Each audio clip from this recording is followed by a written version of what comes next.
Hello everyone, I'm Larissa Ness, Certified Integrative Health Practitioner, and I'm super excited to talk to you all today about hair loss and hair thinning and reasons why it happens and what you can do about it from a nutritional perspective. I am a Certified Integrative Health Practitioner and I specialize in gut health and restoring the gut health, rebalancing the gut, but also replenishing the nutrient deficiencies that may have been lost because you had your digestive issues or gut health problems for a while, or maybe you didn't even have digestive issues, but you have a lot of nutrient deficiencies for one reason or the other, just because of the diet, soil depletion, stress, etc., etc. So let's get right into it. I want to talk about gut imbalances. That is one thing I do see a lot of. People will come to me with gut imbalances, especially something like fungal overgrowth, and they'll have hair loss, hair thinning issues. But also a lot of times there will be other things that go along with that. So beside maybe just something like candida overgrowth, there might be bacterial imbalances, small intestinal bacterial overgrowth. There could be some low stomach acid issues being caused by the bacteria H. pylori in the stomach. There could be parasites. There could be lots of things going on. So it's really, really important to first check the gut and make sure that's in good working order, that you have enough stomach acid, that you're releasing enough bile from your gallbladder. If you've had your gallbladder removed, you definitely need to make sure you're taking a digestive enzyme and potentially some bile salts to really help you with absorbing those fat-soluble nutrients. Really, really important to optimize your digestive health if you're wanting to work on hair. So yeah, if you don't work on the gut part, you're going to be setting yourself up for many nutrient deficiencies that are going to affect way more than just your hair. So some other signs and symptoms that a lot of times I'll see in my practice that come along with hair thinning and hair loss might be brittle nails. It could be acne. It could be low mood and anxiety, flaky skin, even headaches, allergies, stubborn weight loss. Those are all things that can accompany gut health issues. I really encourage you to go to my website, larissaness.com. Check out some of my blogs that I've posted on it. You can read more there. I've also done a lot of video posts, lots of stuff on Instagram. You can follow me at Larissa Ness to learn more about that. But yeah, so while we're talking about the gut, I want to bring up autoimmune, because a lot of times people will say, oh, well, I have a diagnosed autoimmune condition. There's no hope for me, or I was told it's my genetics. But let me tell you, with both of those, there is so much you can do.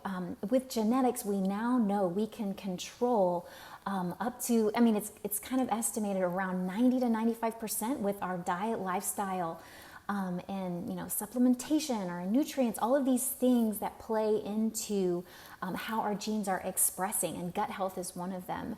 As far as autoimmune conditions go, if you have an autoimmune condition and you're still having flares, you haven't addressed that, you haven't been working on putting that into remission, you're still experiencing symptoms, it's really, really important that you get to the bottom of that, because that could be leading to way more other issues. I don't think that was correct English, but that could be leading to many more other issues and other additional autoimmune conditions if you don't try to address that and get that in check. And the best way to do that, honestly, is working with a functional medicine doctor, a natural health practitioner, like an IHP, Integrative Health Practitioner, so you can address those underlying root causes. But about 90 to 95% of autoimmune conditions are stemming from the gut. We now know through science, and I highly recommend making sure you have checked out your gut and you've checked all those boxes: gut bacteria, parasites, fungal overgrowth, and stomach acid, all the things that I mentioned earlier. Let's dive into other reasons. So besides from optimizing your gut health, low thyroid is often a cause for thinning hair and hair loss. So some other signs and symptoms of low thyroid would be stubborn weight loss or weight gain, slower metabolism, cold hands and feet, super common. Dry, flaky skin, the outer third of the eyebrow begins to disappear, constipation sometimes. And you need certain nutrients to have optimal functioning thyroid. You can see, actually, I've done lots of blog posts on that as well, but selenium and iodine and zinc and iron, those are just a few that are really, really important. And if you have any toxicities and your liver's not in good health, you need to really be focusing on how can I support my liver, remove these toxicities, make sure you're addressing any heavy metal buildup, and then replenishing those nutrients. And as far as testing goes, because a lot of times people say, oh, well, I had my thyroid tested with my conventional doctor. I did the standard blood work and he said everything's fine, or she said everything's fine. But you really need to know your numbers. Your TSH really should be between about 0.5 and 2. And so a lot of times that's not brought to people's attention if that's out of range, but then you also need to be looking at other things that they usually don't test for.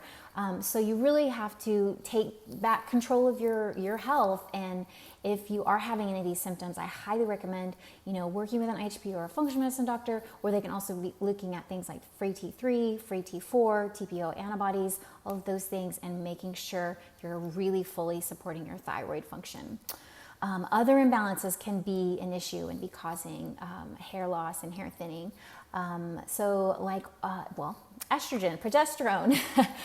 For postmenopausal women, a lot of times their estrogen's too low. I see that a lot in my practice. For the cycling ladies who are still in the reproductive years, they'll have a low progesterone to estrogen ratio. That's very, very common.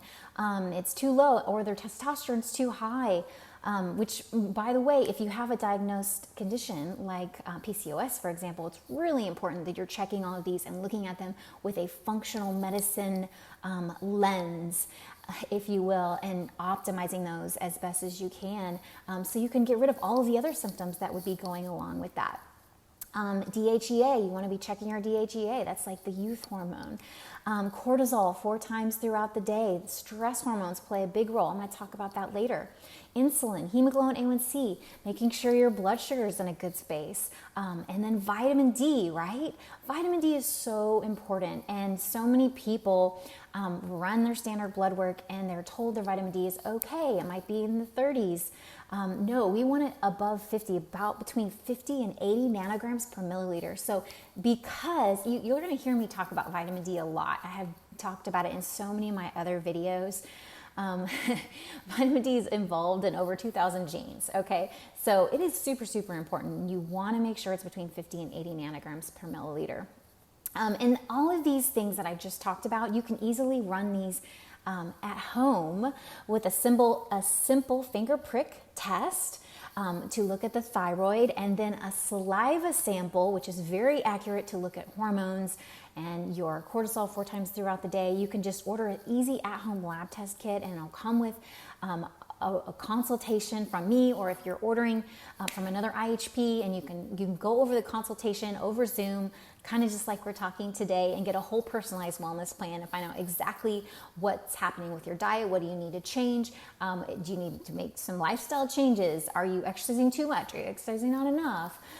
Is your stress too high? Do you need any nutritional supplements? And just fine-tuning all of that. You can do all of this from the comfort of your own home. It's really, really great that we now have access to all of this. And just by the way, any type of thyroid imbalance, sex hormone imbalance, they can all be caused potentially by your gut issues. So if you also have any definite, obvious digestive issues, constipation, gas, bloating, abdominal cramping, you definitely need to address that absolutely first, if not simultaneously, maybe while you're incorporating some of these other nutrients, maybe, taking some extra biotin or vitamin C or whatever that is that your practitioner finds out that you specifically need, right? Because there's going to be a lot of similarities between people, but we all have individual needs too. And then just also it's important to note that taking birth control and certain medications can cause hair loss and hair thinning. Even prescription vitamin A, over about 10,000 to 25,000 can be, too much and too stimulating. So it's really important to, you have identified and you see that there are some side effects being caused by that, just know that you're going to be fighting an uphill battle while you're continuing to take that medication, which, if that's something that you have to do, then it's going to be really important for you to make sure you're checking your nutrient deficiencies and everything that gets depleted from that, and try to stay balanced. Let's talk about iron. So that's another one. And that's something, you can check with your conventional doctor. They usually will do that without any problem on your normal blood work. Just make sure to definitely also ask for serum ferritin. So anything below 50 is too low. If you're working on hair issues, if you are a cycling female and you're having hair issues, you really want it above about 100, maybe even 130. You need it higher. And keep in mind too that you need certain cofactors to have good iron levels. So B12, B6, folate, vitamin C, copper sometimes, and magnesium. So check those nutrients with your IHP or natural healthcare practitioner that's going to be able to run some more advanced functional medicine testing, so you can see what's happening at the cellular level, see what your body is actually using and utilizing and what it needs more of. Using an organic acids test is wonderful.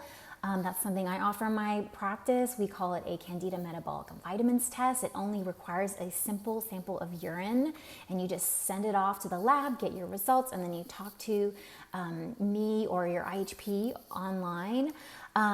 Also a hair tissue mineral analysis. You take a small sample of hair from the under part where nobody will notice anything's missing, and you send that off to the lab, and you're going to find out exactly what's happening with your minerals and your metals.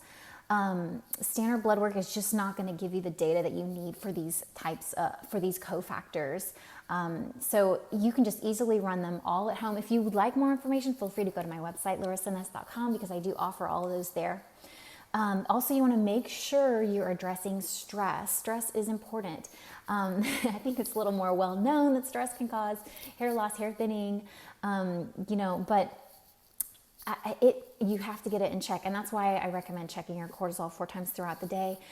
We want to have more cortisol earlier in the day, right? But then it needs to start kind of weaning off as you go throughout the day towards the evening, so that you can make more melatonin, so you can go to sleep at night and get into that reparative state while you sleep.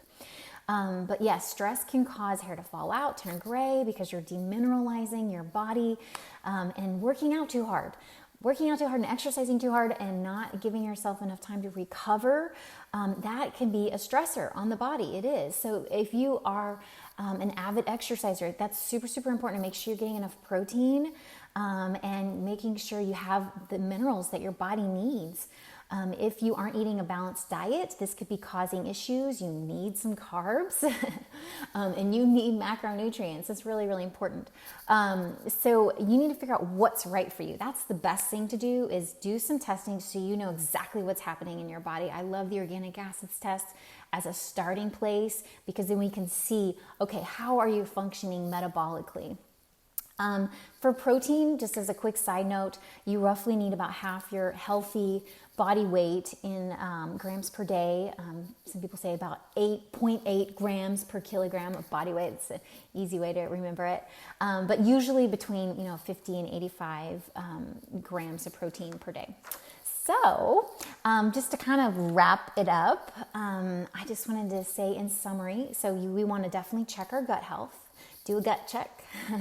Check your hormones, your thyroid, all of that good stuff. Make sure you're checking it with an integrative health practitioner or somebody who's going to be looking at things with that functional medicine lens, the binoculars, because the ranges are different.